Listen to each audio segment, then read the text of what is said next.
আসসালামু আলাইকুম ওয়া রাহমাতুল্লাহি ওয়া বারাকাতুহু।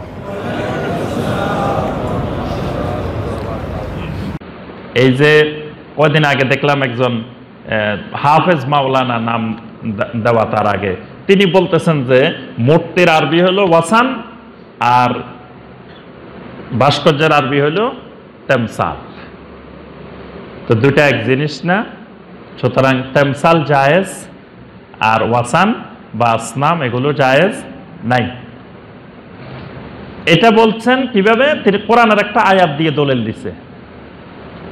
কোরআনের একটা আয়াত বলছে সুলাইমান আলাইহিস সালামের যুগে যে এই অবস্থা করা হইতো, এই আয়াতটা দিয়ে দলিল দিছে, কিন্তু হাদিস বলে নাই। হাদিসে গেলে সাথে সাথে ধরা পড়ে যেত যে তেমসাল আর ওয়াসান একই। কারণ মুসনাদে আহমদের হাদিসে আল্লাহ রসুল সাল্লাল্লাহু আলাইহি সাল্লাম আলী রাদিয়াল্লাহু তাআলা আনহুকে বলছেন যে আলী, তোমাকে আমি 3টা কাজের জন্য মদিনায় পাঠাইতেছি।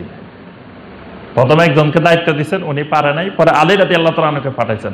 প্রথম কাজটা দিচ্ছেন যে আল্লাহ তাদা ওয়াসানান ইল্লা কাসারতা, কোনো ওয়াসান কোনো মূর্তি তুমি মদিনাতে রাখবা না। এটা 1 নম্বর কাজ। এখানে শব্দটা আসছে কি? ওয়াসান। আলী রাদিয়াল্লাহু তাআলা আনহুর খেলাফতকালে তিনি যখন আমিরুল মুমিনিন হইলেন, তখন তার পুলিশ বাহিনীর প্রধান আবুল হাইয়াজ আল আসাদি রাদিয়াল্লাহু তাআলা আনহু তাকে ডেকে বললেন, শোনো, আমাকে নবী সাল্লাল্লাহু আলাইহি ওয়াসাল্লাম 3টা দায়িত্ব দিচ্ছেন। এখন তো আমি রাষ্ট্রের দায়িত্ব বেড়ে যাওয়ার কারণে ওই দায়িত্বগুলো সঠিকভাবে হয়তো না পালন করা হতে পারে, তোমাকে আমি ওই 3টা দায়িত্ব দিলাম। সুবহানাল্লাহ। 1 নম্বর দায়িত্ব কি?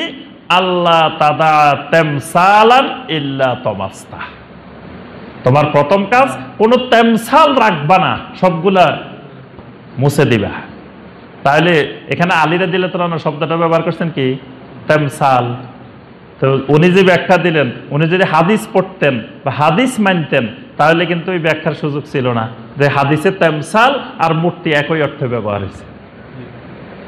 তাহলে এই জন্য ভ্রান্ত মানহাজের অনুসারীরা হাদিসের দুশ্মন, কারণ হাদিসে গেলে তার সব ভ্রান্ত জিনিস ধরা পড়ে যায়। কোরআনেরটা তো সেই গোজামিল দিয়ে নিজে ব্যাখ্যা করে দেয়।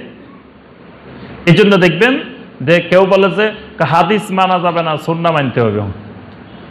কি মানা যাবে না? হাদিস মানা যাবে না, মানতে হবে কি? সুন্নাত। আহলে সুন্নাত হইবেন, আহলে হাদিস হইবেন না। হাদিস মানা যাবে না। কেন হাদিস মানা যাবে না? কারণ আছে। কারণ হাদিস মানতে গেলেই আমার সব ভণ্ডামি ধরা পড়ে যাবে, এজন্য হাদিস মানা যাবে না। আচ্ছা, আবু দাউদ, নাসাই, ইবনে মাজাহ এগুলো কিসের কিতাব? হাদিসের কিতাব না সুন্নতের কিতাব? জি, হাদিসের কিতাব। নাম কি এগুলা? সুনান আবু দাউদ, সুনান আন-নাসাই, সুনান ইবনে মাজাহ, এগুলার নাম হলো সুনান। সুনান মানে সুন্নতের বহুবচন, সুনান। তো এগুলার নাম তো হাদিস না, হাদিসের কিতাব না, নাম হলো সুন্নতের কিতাব। ভিতরে আছে কি? হাদিস। তাহলে মুহাদ্দিসিনে কেরামের মতে, যুগে যুগে সালাফদের মতে, যে সুন্নাহ আর হাদিস দুটা একই জিনিস, তারা দুটাকে আলাদা করেন নাই। হাদিসের কিতাব নাম দিয়েছেন সুনান, এখন আলাদা করতেছেন কেন? ওই যে ভ্রান্ত চিন্তাধারা মানুষের মধ্যে ঢুকানোর জন্য। এই জন্য এই সূত্র মনে রাখবেন যে যত ভ্রান্ত মানহাজের অনুসারীরা আছে, তারা সবসময় হাদিসের দুশ্মনী করে।